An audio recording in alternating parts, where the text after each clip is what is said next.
Vena Dorja had gotten off Coruscant somehow. Leia had no doubt that her escape had been planned long in advance, and then she had turned up at Mon Calamari, the new provisional capital, blandly asking for help in returning to Imperial space, just at the moment at which Leia had been assigned a diplomatic mission to that self-same empire.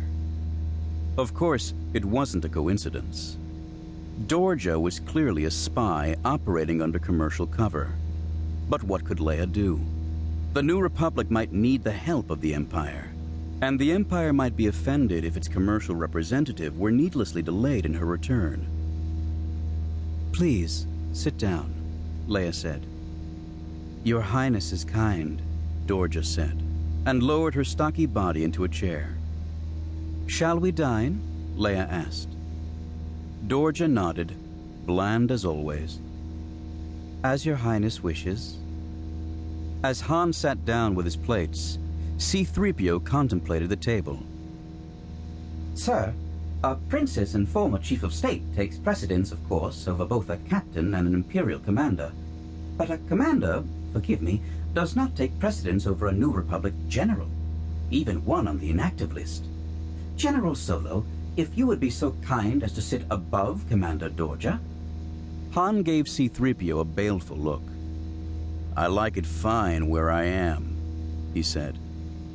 Which was, of course, as far away from the Imperial commander as the small table permitted. "But, sir, the rules of precedence." "I like it where I am," Han said, more firmly. "But, sir—" "We'll dine informally, 3PO. C-3PO's tone allowed his disappointment to show. "Very well, Your Highness." "I thank you again for your offer of transit to the Empire," Dorja said later, after the soup course. "It was fortunate that you have business there." "Very fortunate," Leia agreed. "Your mission to the Empire must be critical," Dorja probed. "To take you from the government at such a crucial time?" "I'm doing what I do best," Leia said. "I can't help but wonder how the old Empire would have handled the crisis," Dorja continued. "I hope you will forgive my partisan attitude, but it seems to me that the Emperor would have mobilized his entire armament at the first threat and dealt with the Yuuzhan Vong in an efficient and expeditious manner, through the use of overwhelming force." "That's not what the Empire would have done, Commander," Han said. "What the Empire would have done was build a super-colossal Yuuzhan Vong killing battle machine. They would have called it the Nova Colossus, or the Galaxy Destructor, or the Nostril Palpatine, or something equally grandiose.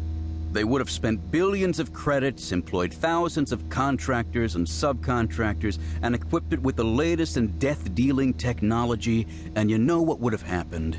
It wouldn't have worked.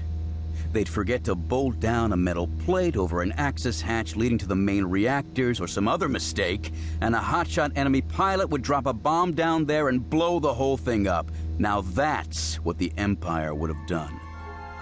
"Perhaps you're right," Dorja conceded. "You're right I'm right, Commander," Han said, and poured himself a glass of water.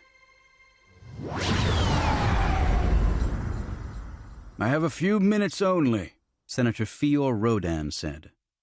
He sank, in an oversoft armchair while his aides bustled in and out of his hotel suite. "I appreciate your taking the time to see me, Counselor," Luke Skywalker said.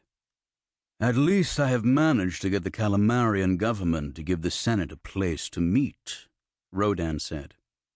"I was afraid we'd have to go on using hotel facilities."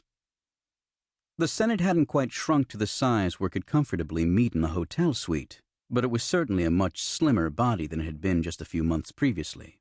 Many senators had managed to find reasons not to be on the Capitol when the Yuuzhan Vong attacked.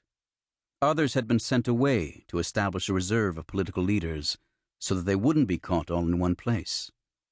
Yet others had commandeered military units in the middle of the action and fled. Fior Rodan had done none of these things. He had remained at his post until the fall of Coruscant, then been evacuated by the military at the last moment. He joined